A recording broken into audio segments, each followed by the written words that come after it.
Grace and peace to you. Hello, friends. When I was a teenager, I found myself, like many teenagers, in need of some money. Not just a couple of quid for some juice, a magazine and chocolate. No. I needed an income to spend money regularly on whatever nonsense I needed to spend money on. Therefore, I got a job. I was a gardener and general labourer for hire. I had a few regular lawns that I would cut, but also found myself clearing fields of rocks or painting sheds or even helping build them. On one occasion, I found myself building a shed, and the gent I was helping asked me to pass him one of those crinkle-cut nails. A crinkle-cut nail, of course, it's a screw, but he didn't use a screwdriver to drive it home, he used a hammer. I think it was the case of the right tool for the wrong job, or something like that. It appeared to work. It was holding the shed together and nothing looked wrong. However, the following summer I got a call to ask to help him come and repair the shed. It was starting to wobble. It was clear from the way that the shed was wobbling. It was because of the crinkle-cut nails, the screws. They hadn't done the job long term. The wrong tool used in the wrong way, and it looked as if it was working to start with, but over time it failed. In our reading today, we hear of one of the first big tests of David, the shepherd boy. We hear of him being asked to challenge the giant, but being asked to use the wrong tools and not use his own gifts and talents, but conform to expectation. So let's hear how that goes. David said to Saul, "Let no one lose heart on account of this Philistine. Your servant will go and fight him." Saul replied, "You're not able to go out against this Philistine and fight him. You're only a young man. He's been a warrior from his youth." But David said to Saul, "Your servant has been keeping his father's sheep.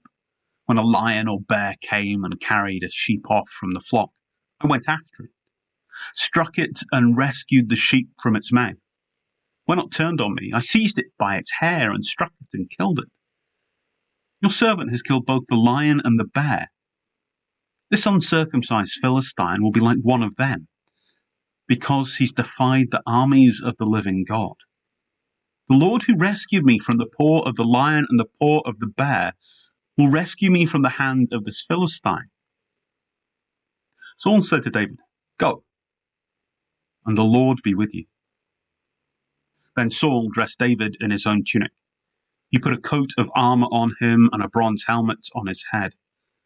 David fastened on his sword over the tunic and tried walking around because he was not used to them.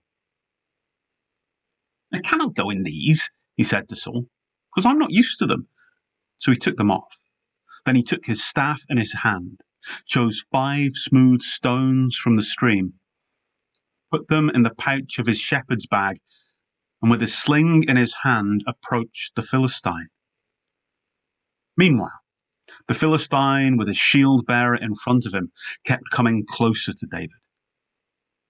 He looked David over and saw that he was little more than a boy, glowing with health and handsome, and he despised him. He said to David, "Am I a dog that you come at me with sticks?" And the Philistine cursed David by his gods. "Come here," he said, "and I'll give your flesh to the birds and the wild animals." David said to the Philistine, "You come against me with the sword and spear and javelin, but I come against you in the name of the Lord Almighty, the God of the armies of Israel, whom you have defied. This day the Lord will deliver you into my hands, and I'll strike you down and cut off your head. This very day I will give you the carcasses of the Philistine army to the birds and the wild animals, and the whole world will know that there is a God in Israel. All those gathered here will know that it is not by my sword or spear that the Lord saves. The battle is the Lord's, and he will give all of you into our hands." So as the Philistine moved closer to attack him, David ran quickly toward the battle line to meet him. Reaching into his bag, he took out a stone. He slung it, and it struck the Philistine on the forehead. The stone sank into his forehead, and he fell face down on the ground. The account of David and Goliath is fairly gruesome. It's about a boy killing a larger than average man with a stone to the head, and then cutting his head off. David had no choice. Death and killing was commonplace in the ancient Near East, and throughout the fighting seasons it was very much kill or be killed in many situations. But that doesn't stop it from being gruesome. But the reading isn't about the ethics of war umpteen thousands of years ago. There are some prophetic suggestions around David defeating the Philistines, but that's not the focus for us today. It's about David making the choice to use his skills and talents in serving God, and not conforming to the expectations of those around him. David was given the finest armour, the sharpest sword, and these things look for all the world like the best tools for the job. And they probably would be for somebody skilled and talented in their use. But that's not David. David was used to battling wild animals with a sling. David is ready to fight, but using the wrong tools would lead to disaster. The screw is made to be used with a screwdriver and not a hammer. David needs to use a sling and not to try to be somebody else in the situation. David used his own gifts and talents to serve God. And I'm pretty sure you're able to see where this is going. Imagine you're the screw that holds the shed together. Is it going to be a screwdriver or a hammer? Do you use your own gifts and talents to serve God? Or do you seek to use the blunt force to get the job done, but end up tired and broken because you weren't being you? I've recently been made convener of the ad hoc committee to revise the presbytery plan. This means working out what needs to happen to reduce the number of ministries posts in Stirling Presbytery from about 35 to 21.5, which is in line with the approximate 40% reduction across the whole of the Church of Scotland. I'm making use of my maths degree in working with and understanding the numbers of our presbytery and looking to what might happen next. I'm using my gifts and talents acquired in the secular world to serve God.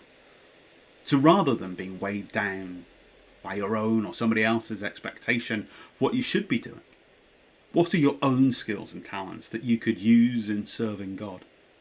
Do you have accounting skills? Then there are treasurer roles to be filled in serving God. Can you wield a roller? Then there are walls to be painted in honour of God. Do you love nothing more than a cup of tea and a chat? Then there are the lost and the lonely who would love nothing more than your time and ear. Are you a keen gardener or artist? Do you love working with kids? Do you like public speaking or music or baking cakes? Whatever you are good at, whatever you enjoy doing, whatever qualifications you have, there is a way for all of that to be used in the service of God. So don't hammer a crinkle-cut nail. Use a screwdriver. Use your own gifts and talents to sling rocks of justice and love for Christ's sake.